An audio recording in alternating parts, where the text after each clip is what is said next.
आज पढ़ा रहे हैं अध्याय तीसरा। शुरू कर रहे हैं अध्याय तीसरा शुरू कर रहे हैं। हेडिंग है ग्रामीण नगरीय संयोजन एवं विभाजन। ग्रामीण ग्रामीण नगरीय, ग्राम और नगर, संयोजन एवं विभाजन। अर्थ देखिए क्या निकल रहा है। ग्रामीण नगरीय संयोजन एवं विभाजन है ना, इसके बारे बता रहे हैं, है ना। रूरल रूरल अर्बन, है ना। अनलाइकनेस एंड डिवीजन, है ना। डिवीजन के बारे में, विभाजन के बारे में, है ना। एग्जाम में आएगा ग्रामीण नगरीय संयोजन विभाजन से क्या समझते हैं। क्वेश्चन तो कई तरह से आएगा, घुमा घुमा के आपको ध्यान देना है कि कैसे लिखना है सो, है ना। फिर क्वेश्चन आएगा आपको ग्रामीण नगरीय संयोजन विभाजन का क्या अर्थ है, क्या समझते हैं, है ना। तो आपको ध्यान देना है कि भाई ग्रामीण नगरीय संयोजन क्या है। अब देखिए, है ना, देखिए क्या है। ग्रामीण नगरीय संयोजन ग्रामीण नगरीय समुदाय के दोनों ही समाज, सांस्कृतिक प्रतिमान, जीवन प्रणाली, अर्थव्यवस्था, रोजगार और सामाजिक संबंधों के संदर्भ में एक दूसरे से काफी भिन्न है। कहा है एक दूसरे से काफी भिन्न है, अलग है। ग्रामीण अलग है और शहर अलग है। हमें देखने को आता है ग्रामीण और नगर संयोजन के विभाजन के बारे में हेडिंग है। दोनों क्या है, दोनों क्या है, अलग अलग है, डिफरेंट है। बात समझ रहे हैं। अब देखिए, भारत मूल रूप से गांवों का देश है। क्या है, भारत मूल रूप से गांवों का देश है, गांव का देश है, क्योंकि इसमें लगभग 6 लाख से अधिक गांव है। 6 लाख से अधिक गांव है। 6 लाख से अधिक गांव है। कितना? 6 लाख से अधिक गांव है। गांव है। भारत में ग्रामीण सामाजिक जीवन को 3 प्रमुख निर्धारक संस्थाएं माना गया है। गांव, जाति और संयुक्त परिवार रही है। गांव, जाति और संयुक्त परिवार, गांव विलेज, और ज्वाइंट फैमिली, और जाति कास्ट। अगर जाति नहीं रहेगा तो कैसे चलेगा दुनिया, हमको आप ही बताइए, आप ही समझाइए हमको आप, है ना। तो गांव, जाति और ज्वाइंट परिवार रही है, जो नगरीय सामुदायिक जीवन में इसे अलग करना चाहती है। क्या करना चाहती है?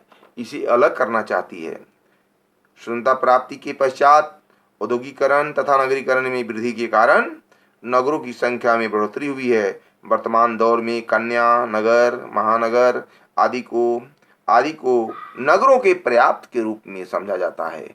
परंतु वैश्वीकरण के कारण ग्रामीण और नगरीय समुद्र जीवन में अनेक परिवर्तन हुए हैं। क्या हुए हैं? अनेक परिवर्तन हुए हैं, अनेक चेंज हुए हैं, है ना। वैश्वीकरण के कारण अनेक परिवर्तन और चेंज, समझते हैं ना। परिवर्तन और चेंज, उतार और चढ़ाव हुआ है। बदलाव से एक दूसरे के आर्थिक नजदीक आए हैं, वहीं कुछ स्थितियों में इनके बीच दूरी भी बढ़ी है। अतः आवश्यक है कि ग्रामीण और नगरीय संपर्क या विभाजन को समझने से पूर्ण ग्रामीण और नगरीय समुदाय की प्रकृति को समझे।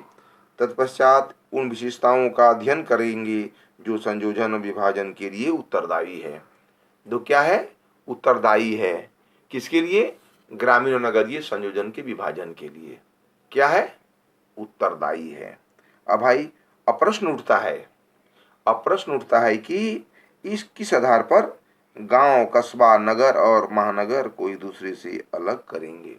अब प्रश्न उठता है कि हम दोनों को अलग कैसे करेंगे। गांव, नगर, कस्बा, है ना, इसको अलग करने की बात हो रही है।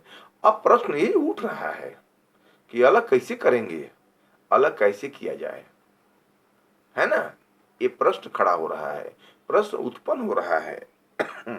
इस संदर्भ में हमारा विचार है कि आमतौर पर उक्त वर्गीकरण के लिए जनसंख्या, व्यवसाय तथा सत्ता का स्वरूप आदि प्रमुख है। सत्ता का स्वरूप, सत्ता किसको नहीं अच्छा लगता है, सत्ता का प्रमुख आवश्यक है। इन्हीं आधारों पर गांव, कस्बा, नगर और महानगर महानगर को भिन्न रूप में मोटे तौर पर परिभाषित किया गया है। क्या किया गया है? मोटे तौर पे परिभाषित किया है, डेफिनेशन किया गया है।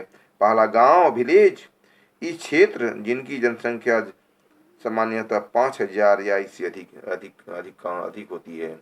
गांव, कोई भी गांव की जनसंख्या 5,000 से ऊपर होती है, मानते हैं ना आप? दूसरा पॉइंट है, जहां का मुख्यतः व्यवसाय कृषि अथवा कृषि से संबंधित अन्य व्यवसाय हो, जहां स्थानीय शासन ग्राम पंचायत और न्यायिक पंचायत से अधिक हो। देखिएगा, गांव में जो पंचायत कर देगा फैसला उसी को माना जाता है और किसी के बात नहीं। गांव में जो पंचायत सर्वोपरि है, मुखिया जो बोल देगा उसी बात को माना जाएगा। अब देखिए कस्बा क्या है। कस्बा गांव और नगर के मध्य की स्थिति है। कस्बे का निर्धारण निम्न आधार पर किया जा सकता है। यह क्षेत्र की जिसकी जनसंख्या कम से कम 5,000 से अधिक है, जहां का शासन नगरपालिका अधिसूचित नगर क्षेत्र यानी कोर्ट बोर्ड आदि के अधीन हो। जनसंख्या घनत्व 400 व्यक्ति किलोमीटर के अधिक हो। कार्यरत जनसंख्या का लगभग 75% भाग गैर कृषि व्यवसाय से जुड़ा हो। अब देखिए नगर आ गया, अगर तीसरा पॉइंट नगर आ गया। नगर सिटी बारे है। अब सिटी बारे जानिए, आएगा एग्जाम में। नगर से क्या समझते हैं, नगर का क्या अर्थ है, सिटी का क्या अर्थ है, आपको एग्जाम में सटीक आंसर देना है, तब नंबर मिलेगी आपको।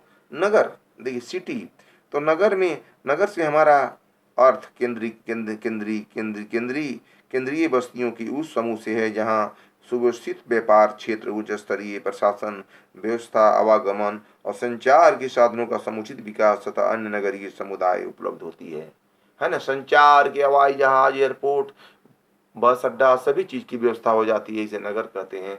नगर में सारी चीज की व्यवस्था होती है जो देहात में नहीं होती है। देखिए, नगरों से हमारा अर्थ केंद्रीकृत बस्तियों की उस समूह से, ग्रुप से है जहां सुव्यवस्थित व्यापार, उच्च स्तरीय प्रशासन व्यवस्था, आवागमन और संचार के साधनों का समुचित विकास तथा अन्य भारतीय सुविधाएं उपलब्ध होती है, इंटरनेशनल सुविधा उपलब्ध होती है।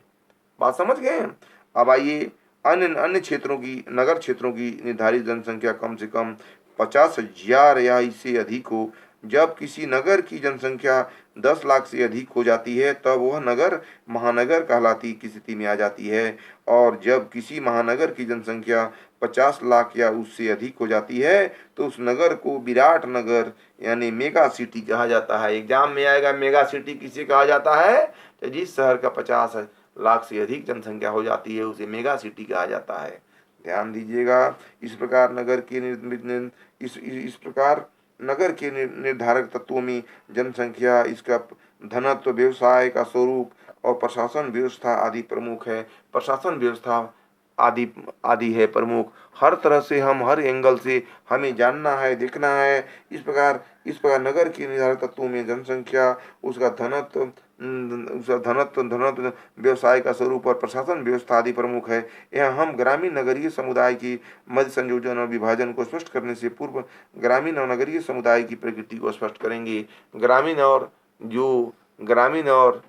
नगरीय जो परिस्थिति है उसको हम स्पष्ट करेंगे।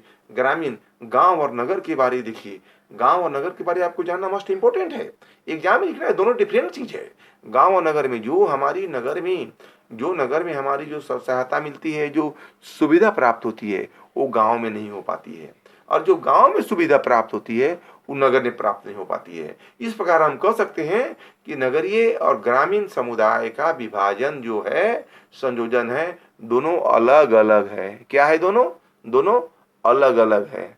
हमें लिखना पड़ेगा एग्जाम में इसी को, दोनों क्या है? अलग अलग है, बस इतना ही।